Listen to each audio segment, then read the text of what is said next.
Hey boys and girls, welcome back. It's me, Keith the Misprint Guy, and welcome to part 3 in which I share with you cards that I have left outside in my car or in my windowsill.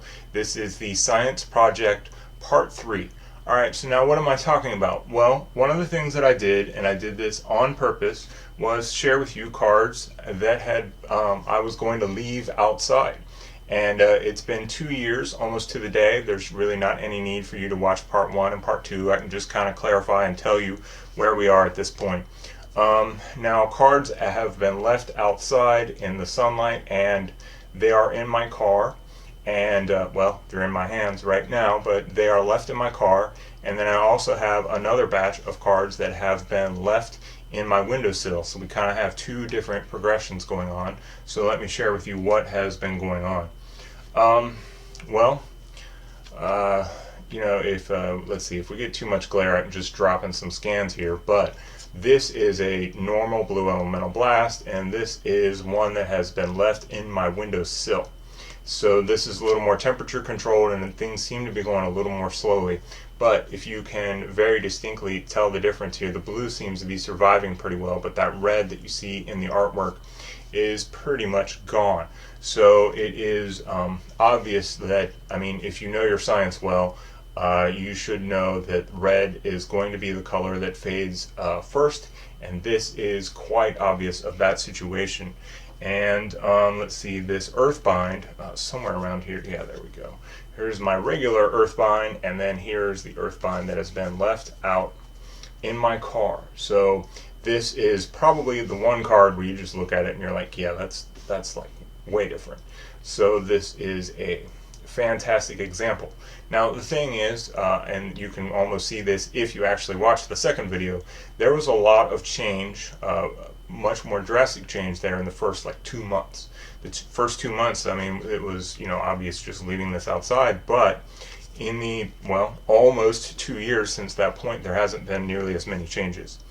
Now one thing is for sure, foils just don't do so well with this, because this is immediately what starts happening. You would almost have to get some weird non-UV protected glass, and this probably isn't so obvious there, but because it's curled, it's started getting some of that sunlight from where it's curled upwards, and then it has actually started to change color on the side that isn't facing the sun, but now kind of is. So yeah, foils are just terrible. So if you're going to do something like this, you're going to have to find a way to not have your foils curl up, because that happens almost immediately. And so that is something that you will have to do if you're going to have to keep that in mind if you want to do something like this. Another color that really seems to have done pretty well is the gold colored cards. One of the things I did also was make sure that I had the old card face red cards, new card face, so I have a good variety of sets here as far as what could actually matter. Even our white bordered cards, we're starting to see this green has turned into it's like a bluish green, and it's turned much lighter.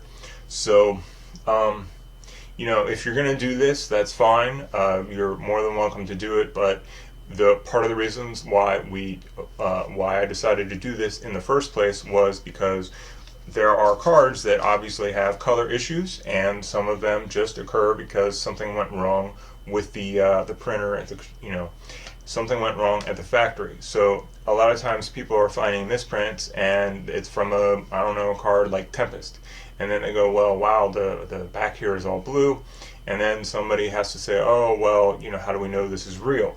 And that is something that you do have to keep in mind when seeing a card that has some weird color issues. You have to question whether or not this is something that someone did on purpose, or whether or not that this was something that just kind of happened naturally. So when you see cards, there are real magic cards that have legitimate problems where the back is blue, and I've owned some for years now, but it is a very, very close kind of issue as with this card here that I left outside. So when doing these kinds of things and buying misprints, you're just going to have to be careful. Now, just so you know, we have a Facebook group, and it's called Magic the Gathering Misprints and Oddities. And more often than I do here, I have been posting pictures of the cards that have been left out in the sun. So if you want more frequent updates, you feel free to join us on Facebook.